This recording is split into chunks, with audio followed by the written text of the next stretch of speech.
Good. Welcome to the next session on IPCP, our coaching pathway. The next one is running now in February 27 next year. These videos to support you in understanding why you should be joining that. So this evening or last night, Jay ran a session and we ran into the coach's cognitive biases. So we're going to explore slightly that with the Headley and see how that is valuable and necessary for you to be across. Any questions that you have about the coaching pathway, when this video gets posted, put them in the comments and then Jay or I will respond directly to you.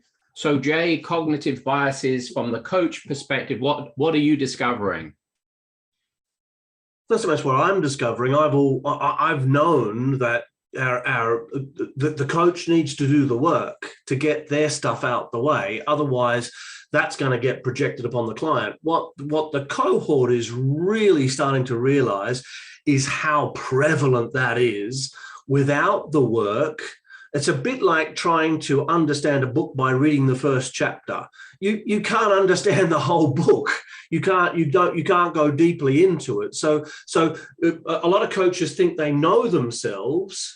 And some of these coaches have been through practitioner, master practitioner, and they've done the old meta coaching with us, coming into this program now, starting to realize, holy crap, my biases are quite large, and I can now actually see how they're getting in the way of me being an effective coach, an effective developmental coach. Okay. And so last night we explored your thinking preferences, and we explored your work preferences. And so thinking preferences are, I think we're looking at, do you think in terms of, well, your work preferences are, do you prefer working by yourself or in a team with others? And the important part about that is shared responsibility. Do you like to hold responsibility yourself? Even though you like working with people, then you're likely a group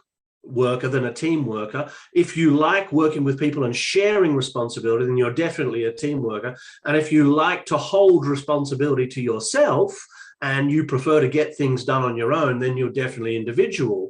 And so, we had lots of people who were team oriented, and lots of people who are extremely independent, individual oriented. Well, that's not really going to work for coaching. And as we explored that, people's faces and chins begin to drop, because it's like, oh, that's really getting in my way. I like to have responsibility. I don't like it to be shared between the client and myself. Well, that's going to facilitate over responsibility 101. And so the coach is going to start being responsible for the client. They're going to start thinking about what the client wants, how they want it. Am I delivering it? All that stuff's going to be going through their head time and time again. In the thinking, let's interrupt the monologue. So what's a cognitive bias, and what's showing up? Enjoy a smile. And how is that different to it just being a cognitive intention? What's the variable? So it becomes a bias when it becomes a driver. And so it becomes a driver when there's a high score in one or both of the cognitive intentions, or if there are 3 cognitive intentions in a category, then across all 3. Then the category becomes a bias. Then it's a cognitive category bias, which is off the scale. Then it's part of your identity. It's part of your personality structure at that point. So hold on. Say more about off the scale. It's off the scale in terms of.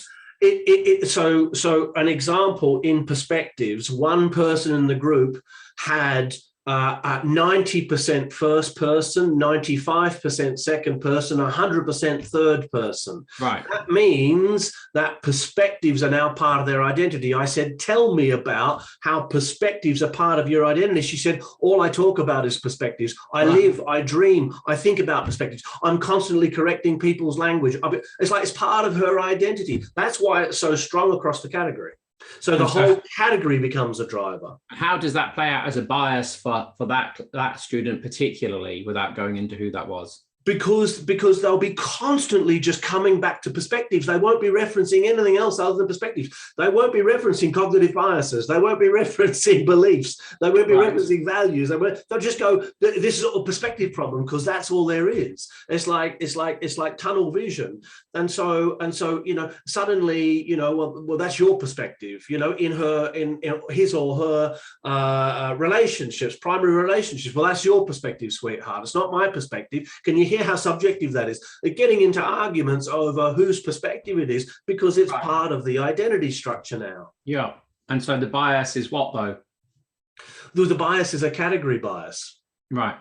Yeah. Whereas if a person had a bias for second person perspective, and their score in second person perspective was 60%, and their score in first and third person perspective, let's say, was 25-30%, then second person perspective becomes a driver. Therefore referencing what you think other people are thinking and referencing what you think other people are feeling becomes a driver bias for you. Sure. Good. Okay. And what to do, and how is the course helping with that for the student? As we go deeply into each of the biases, the students are seeing not only how the bias runs for them, but we're having individual and collective coaching conversations where everybody's invited into the process. So I'll coach somebody to their bias by asking, what's the positive intention of the bias? How does it serve you? How does it not serve you? Really simple questions. As you sit back, do you have permission to be able to expand your thinking to include the other perspectives, to include the other views within that category? Stuff like that. But then we'll slow it down. And we'll go, what question would you ask here across the cohort? If you were this person, what's coming up for you? Who else has this bias? Right, what's coming up for you as I'm asking Bob these questions? What's coming up for you? What's coming up for you? What's coming up for you? What's coming up for you? And they're sharing, and that person who I'm coaching then's going, that's exactly what's happening for me. Oh my God, what that person said. And so we're collectively learning off, like in a group and team coaching experience, about these biases and how they play out, not only for the person who's being coached or the people who are involved, but also my partner does that. Oh my God, my partner says I do that. So awareness of these biases, unless you're aware of them, you're going to be projecting them onto your client unconsciously, which means you're outside of your awareness, and it seems as though you're being unbiased. But your thinking patterns are directing the very fabric of your thinking, and therefore the fabric of the experience of the coachee who may not share those biases. So what kind of coach can we expect to be coaching that isn't aware of these biases? What's the kind of quality? What's the likely outcome of the sessions with their clients? Well, they'll have an unconscious agenda, Joseph. So they will hold an unconscious agenda to get somewhere. Let's say they had high achievement and high influence in terms of their success strategy. Yeah. Right. So high achievement means they want an outcome. Yeah. High influence means they want control and influence. If you had that bias and you weren't aware of it, you would be controlling the coaching session toward an outcome that was yours, not theirs. Yeah. Yeah.